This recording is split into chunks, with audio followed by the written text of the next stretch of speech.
Adventure is in my blood. Finding treasures big or small and having fun is what it's all about. With my wife Melissa and our 3 kids, life is pretty full. But there isn't a mountain we can't climb together. This isn't your ordinary antique store. My name is Alex Archbold and this is Curiosity Inc. I'm home, honey! Hi everyone and welcome to today's episode. This morning, actually I should say this afternoon because it was after lunchtime, a gentleman came through the shop and he had some mystery boxes of things to sell me. Now, some of them were less of a mystery because the boxes were open. And from what I saw, we were able to make an offer, but there was a couple items that I didn't get a chance to look through and I'm not sure exactly what's inside of them. We're gonna dig through the bucket and the bags and basically see what we got. And with any luck, there'll be some good treasures in there. So follow along today as we go through some mystery estate bags and boxes and see what we found for the shop. So some of the boxes that he brought into me, I could kind of tell what was in it right away. There was some old tobacco tins, little bell. Maybe I should put that on my counter. Actually, on second thought, with the amount of children come through my store, I should not put the little bell on my counter. They'll drive me crazy. An orange crush bottle, some shaving stuff. Going through this almost looks like it was dug up out of the ground, but an old cap gun. So some odds and ends. I had kind of a rough idea of what was here. These are always really popular. It's a featherweight sewing machine. It's a Singer. People still use these. In the world of sewing machines, the larger machines that come in a nice cabinet you think are really fancy and probably expensive are not actually. It's this model here. Looks very, very simple, but people still take these to quilting parties. They're compact, they're an excellent machine, and they're an easy sell at around 400 to 450 Canadian. I knew that was a good piece. Lots of sort of generic Canadian license plates, and I'm sure we have a friend in the US who, in the Washington area, who builds birdhouses out of cowboy boots. I'm sure he's going to contact me now that he sees I got a bunch of plates here. But one of our customers came through, Zach. We were kind of chatting here. You do dump digging and dump finds and stuff, right? Yeah, no, I do digging in the Edmonton area. Yeah, so we said maybe this summer we'll get you to come and help us out with our yard and see what's back there. But you were asking about this steam car that you're holding. Yeah. What you would do is this little cap comes off, and this is made by a company called Mammoth, and they did steam tractors and stationary engines. A little bit dusty, but that cap loosens. It's a little bit tight right now. I have to get little pliers on there, but that loosens off. You fill it with water. There's a boiler underneath, which is right down there. You can kind of see it sticking out there. There it is. So this is what you put your heating pellets in. That goes in, heats up the water, and it makes the car drive. And there's a little steering wheel and a lever for start and stop. Now, we had one of these a year or two ago, and I got Stephen and Jason and Abigail outside, and we drove it up and down our sidewalk. Fun little piece, worth a couple $100 at least, like 200, 250 or so. There would have been a little handle that went up here to help you steer, so you don't have to put your hand, like, lean over too far. But a fun item and an easy sale. That's why I picked that up. But I'm going to go through, while Zach is looking around the shop here, I'm going to go through some of the other items that he brought in and see exactly what there was. This is kind of what I have not gone through. Same with this bag. He told me there were some coins and some things in there. Hopefully it'll make sense for us. This was part of the lot that I got today too.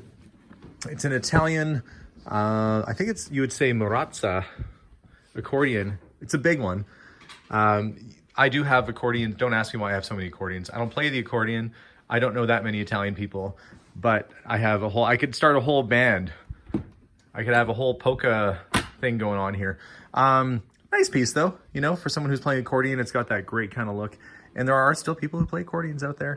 And it's got the original case, so that was kind of cool. But what I'm most curious about is what's on the counter here. We're gonna go through this together and see what we got. This little blue binder was kind of cool. It's, if you read the outside, it says, "The world's first gold and silver banknotes, the saga of treasure ships and pirates." Well, that sounds neat on its own. And I guess what they did, that Antigua, at some point, made some currency, but they did it, official legal tender currency minted in 23 karat gold and 0.999 fine silver, portraying the golden age of treasure ships and pirates. Limited to 20,000 sets. That's not that limited. I mean, there was probably only 20,000 people that bought this stuff. But apparently, the gentleman that I got this from said that you had to mail away, and kind of like a Franklin Mint sort of idea, and they would send you one of these every month. Now, albeit cool, and it's 100 Barbados dollars. That's not really, it's not worth $100. It is pretty neat though. It is actual gold, but it's paper thin because, well, heck, it's meant to be paper. So this is, I guess you could go to Barbados and spend that. I don't know if they'd look at you funny if you went to go spend a solid gold note, but there's a whole bunch of them in here, and the prices really range. It seems like you can kind of pick them up for around $25 and up online, but there's over 30 of them here. And as a collection, you know, that starts to add up. I think it's a really, really neat collectible. I don't usually deal in a whole lot of coins and currency, but given the context and the fact that they're actual gold and they're ships, I thought it was kind of neat. So yeah, a couple fun little things in there. Okay, Zach, you think I'm ready to dig through this bag? I'm excited. Any predictions on what we're gonna find inside? Probably a lot of box coins, but Okay, yeah, well, I can see some boxes in here. I don't know if there's a really great way to do this. I think I'm just gonna kind of dump it out. Well, maybe I'll take it out bit by bit because I don't want to loosen these sets. There is a Canadian, okay, those are pennies.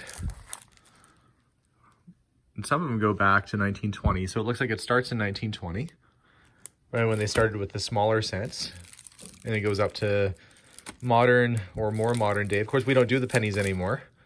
You can see my counter. How ironic. Look, I'm looking at a collection of pennies on my penny counter.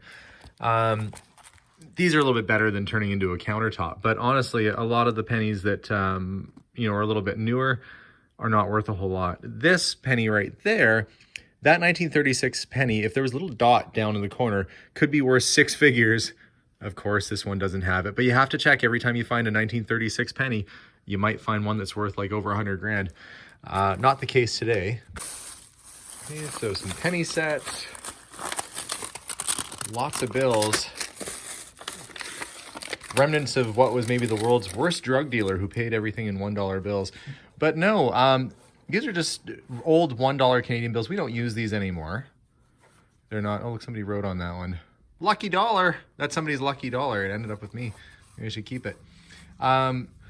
Generally, as much as these are not in circulation and people think they're really collectible, they're only worth face value. So this dollar bill is worth $1.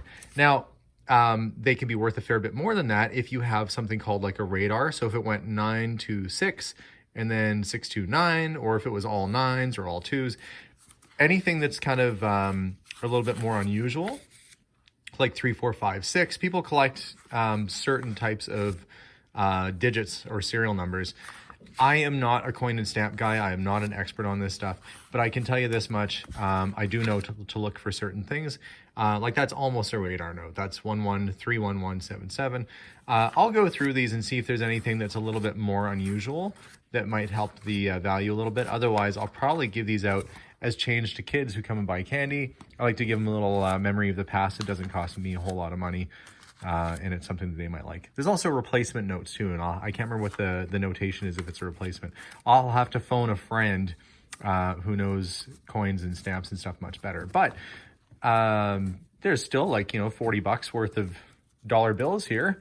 Even if they're only worth $1 each, that's $40 more that I didn't have a few minutes ago that I got back on that collection. More money.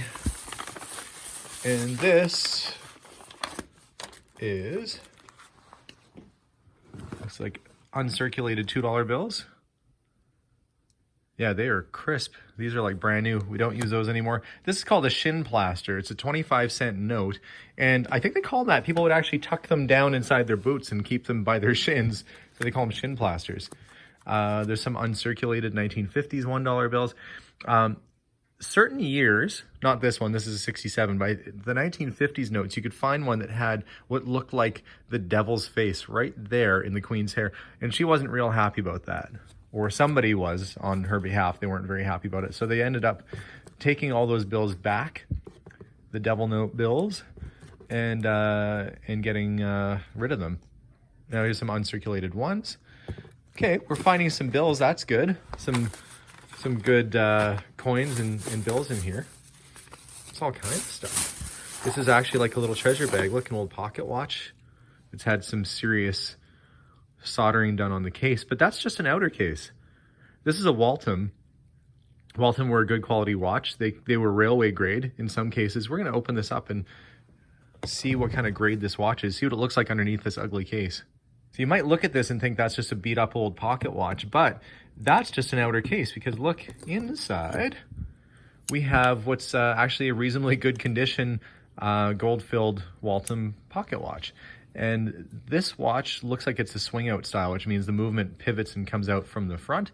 I'm going to see if I can pivot that movement out and check and see what grade or how many jewels it is, and give me an idea what sort of watch it was. Okay, so this has a little pin set. You pull that little lever right there, pull the crown out, and the watch will tip forward.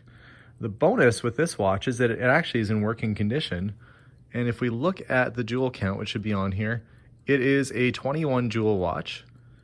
And you can tell it's adjusted in, was that 5 positions? So this would have been a railway grade pocket watch, which is much better than your average pocket watch, which could have been like a 15 jewel or no adjustments. Sometimes it'll say, but when you get into like 6 or 8 or multiple adjustments like this in the positions, that is a good piece. So don't be fooled sometimes by what you see on the outside, by what looks like a junky pocket watch case, when in fact it's in really good condition. This box has a little wedding band in it, hopefully put in here under good circumstances. But it's a solid 10 karat gold ring with tiny little diamonds inset into it. Oh, that is probably at least a couple $100 worth of gold, let alone the diamonds. So starting to see my money coming back to me already on this deal. And I haven't even gone through like the majority of this bag yet, and I'm already getting all kinds of cool stuff. See, fun to find a bag like this in the dirt, hey? Yeah, that's for sure. 100 years ago. Yeah. Well, that stuff's out there. You never know what you're going to find. Look, there's another pocket watch. This is an Ingersoll. This would have been a very inexpensive watch.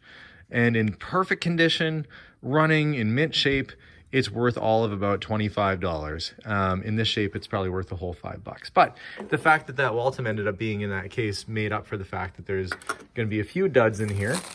Oh, look, here's a whole bunch of pennies. And these are all old ones too, 1930s pennies. Okay, I'm gonna just keep going through. Oh, what's this? Silver dollars? No, these are tokens. These are all Klondike Day tokens, but there's some religious sort of icons in here. And Elvis, how did he make his own coin? They did a lot of commemorative Elvis stuff. They still do. But we've got, you know, commemorative tokens and coins. Those are pretty neat. There's another ring. Oh, that's quite ornate. That almost looks Victorian. What would that blue be? Like maybe a topaz, or I don't know my stones that well, other than Mick Jagger and, you know. Is that a silver or a silver plate? To me, it is stamped. Hard to make out what it says, but it is stamped. That's kind of a nice ring, actually. Well, I'll do a little bit more research on that. To me, it looks like it's silver. That's going to be silver. They would sell this sort of stuff in Mexico. You go on vacation and you get a watch band, or in this case, a bracelet, and have some nice little semi-precious stones in it. Look at all this cool stuff. All in a shopping bag, folks. Let's see. Commemorative tokens. There is another slightly nicer looking pocket watch. That's another Waltham. Nice gold-plated case. It's missing the little band that goes around that you'd attach to, but I have some spare pocket watch parts that I've been keeping around in that case over there, just in case the occasion popped up that I needed one. And let's see if it's working. No, does not appear to be working yet, but sometimes it's just a balance staff or not too big of an issue. A couple nice little pocket watches so far. This is just the first bag. Some men's wristwatches. These are parts and pieces, but you know, if you get that's a 21 jewel watch, but that doesn't mean it was a good watch. It just means it had 21 jewels. This one at least still has the crystal, automatic. So it should, yeah, it's working. There it goes. Second hand was starting to go on it. Mid-century piece, 1950s, gold plate. You know, good cleaning and service. That could be made into a good wearable watch again. All kinds of fun stuff. Just all sorts of odds and ends. That's a funky looking watch. I bet I could probably polish that up and make it look like new again.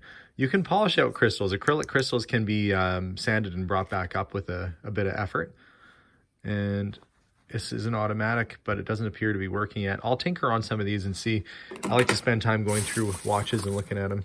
Oh, there's a nice thin one there. That's a Doxa, actually. That's a really good brand of... Doxa is a good watch. Didn't even know that was in there. That's pretty cool. Look at how slim that is. Compared to your average pocket watch, like that, you look at the Doxa, and they were really known for being ultra thin. And that would be a good piece. If I can piece this back together, I can tell from the tarnishing that's probably solid silver with some gold inlay. And is it working? It's winding. And it's not going yet. But this is one that I think I will take in and get repaired because that's a worthy watch. All sorts of things in here. I mean, it's so hard to focus on, you know, what the cool bits are. There's all sorts of neat, fun stuff in here. Oh, that's cool. If you're into bulldozers or caterpillars, that's a tie clip, probably from a cat dealer back in that's a 1930s, 40s kind of style tie clip. That's neat.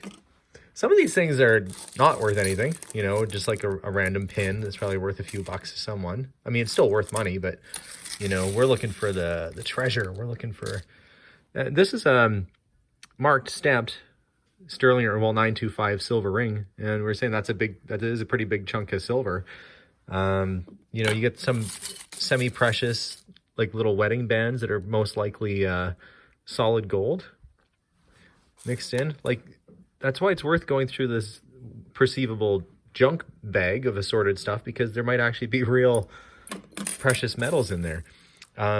This little souvenir, tennis souvenir, made from a tennis match, is stamped as being silver. So that's another little chunk of silver right there too, and pretty neat too. If somebody's into tennis, well, heck, that's a cool piece. Maybe it came from like a Wimbledon match or something back in the day. But anything that looks like it's you know, like a wedding band or ring, we're going to set aside. In fact, most of this I'll have to set aside and look at just to make sure I know what I have here, because you know, some of these little pins even can be military. They might have special meaning, you know, old Legion pins and so forth. They're not just, you know, common run-of-the-mill. Some of it is going to be, and some of it's going to be kind of neat and special. So I'll finish sorting through this bag off camera, and then we'll go through the mystery bucket right here. The mystery bucket, which, I don't know. Who knows what's inside? We'll find out in minutes. Stay tuned. Sometimes you find things that are a little bit surprising. This was in there. I don't think it was for a hardware store. And don't worry, honey, if you're watching, I'm not going to try and cash this in later. But apparently it's only good for the Golden Girls anyway. So if Blanche is watching, ooh, well, you know, just a funny oddball little thing. There's all sorts of, you know, things in here. Somebody's picture of their kid. You know, just fun.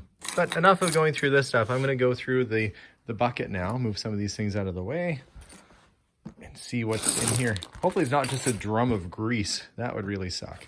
I know it's not. He said there was coins and other things in there. Based on what I'm finding here, I'm kind of excited to see what we've got.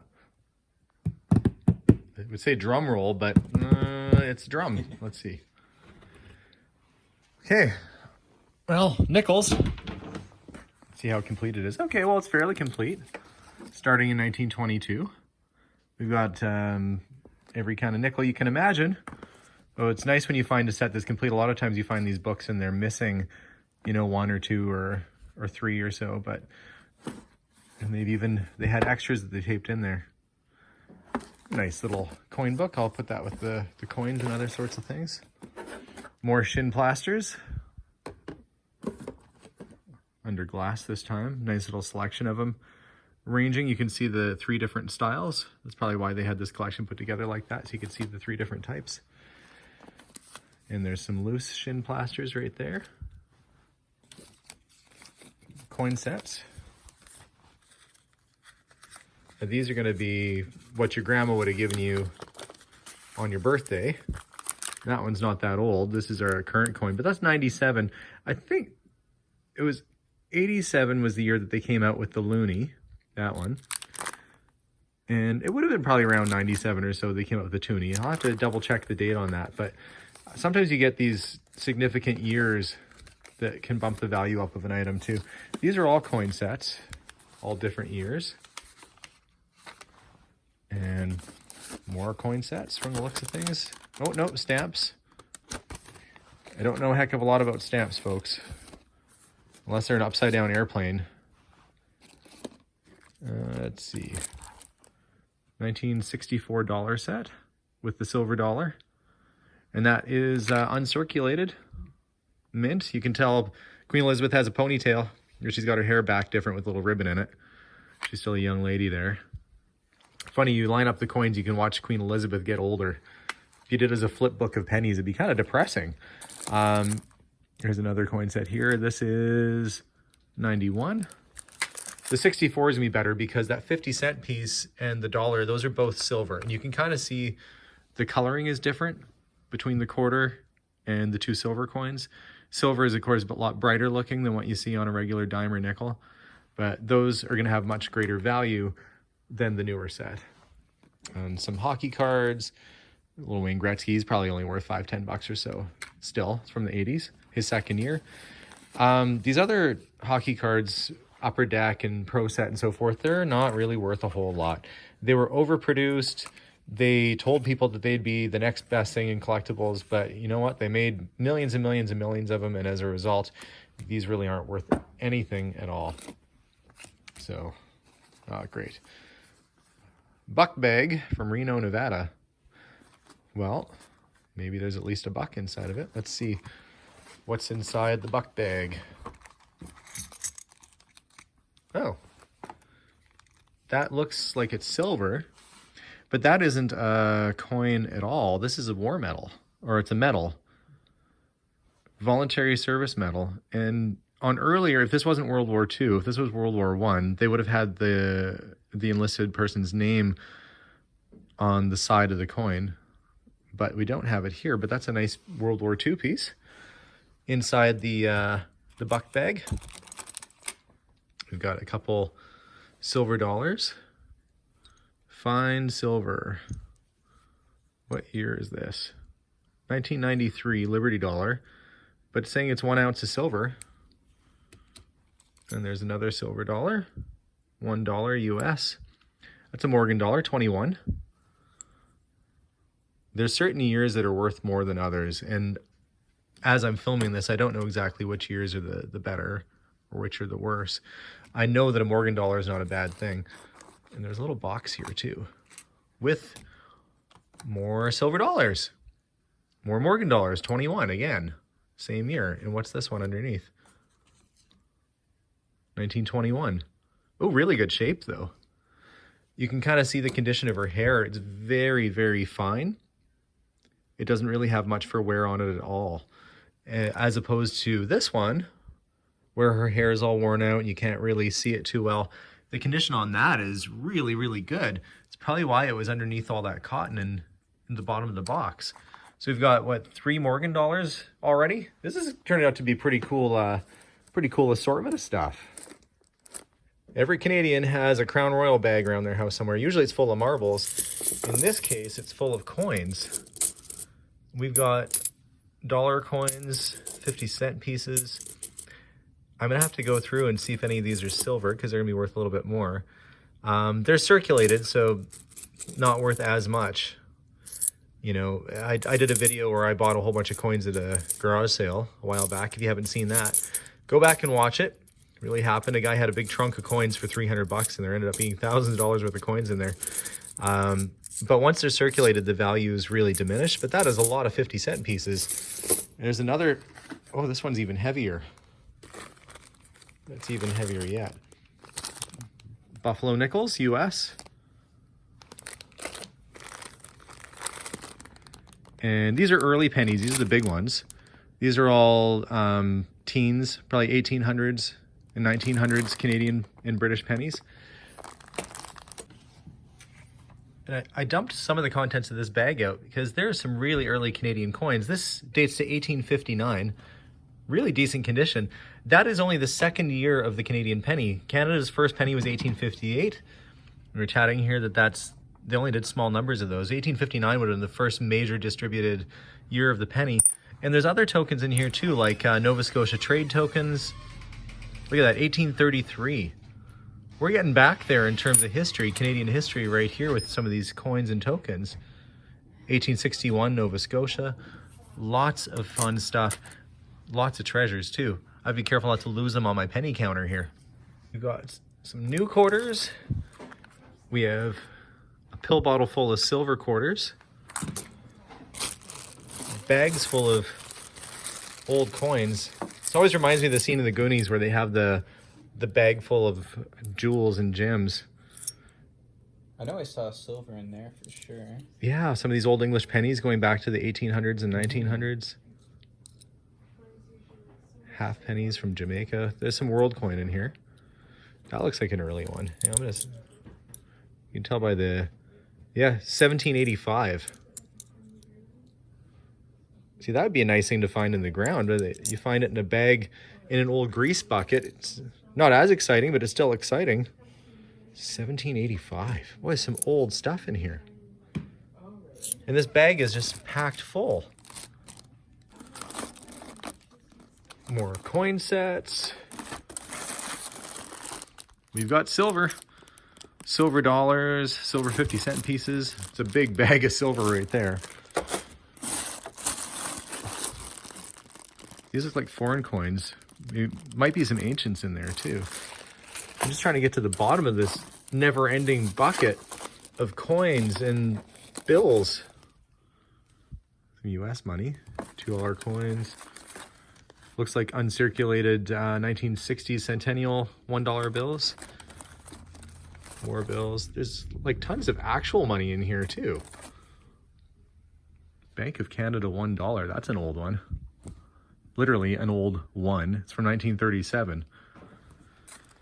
Okay, lots of bills in the mix. It's nice to get the ones that are uncirculated like this, that were basically probably bought at the bank and put right in. Does that means there's probably going to be sequential notes? Maybe some radars in there. Lots of coin sets. I mean, tons. I'm just bringing them out, but there's a lot of coin sets. Another belt buckle. It's not silver or anything, but piece of turquoise in the middle. Something wrapped up in paper towel. What was so precious that it got wrapped up in its own little bag? They are Indigenous arrowheads. Weren't you saying that you were trying to find some of these down by the river? Yeah, I've been looking, and here you find one in a grease bucket. Yeah, I know. Well, yours are more exciting when you find them where somebody was hunting. Somebody else found these and put them in a Ziploc bag. That's pretty cool. They say don't take any wooden nickels. That's what this is. It's a wooden nickel. Yep. But I took it anyway. I took a wooden nickel today. Mom would be so proud. Look, this is all... I think this is all silver. Well, not the nickels, but that's a big bag of dimes. Some are silver and some aren't. I think for the most part, those are just regular dimes. But that's a lot of dimes. That's still probably like $30 or so. 40 bucks worth of dimes. Some early nickels, quarters, a lot of loose change, but you really got to go through the change because you never know when there's going to be some hidden gem inside of it. Yeah, just tons and tons of mixed coin. That's silver. Oh, yeah. 1914 Canadian dimes, 1909 Canadian dimes. That's a little bag of silver right there. Okay, that's a pretty good haul out of a bucket. I'm gonna have to take all these coins home and really research the heck out of them when I get back and see if I found any real gems in there. So what came out of the green bucket full of treasure?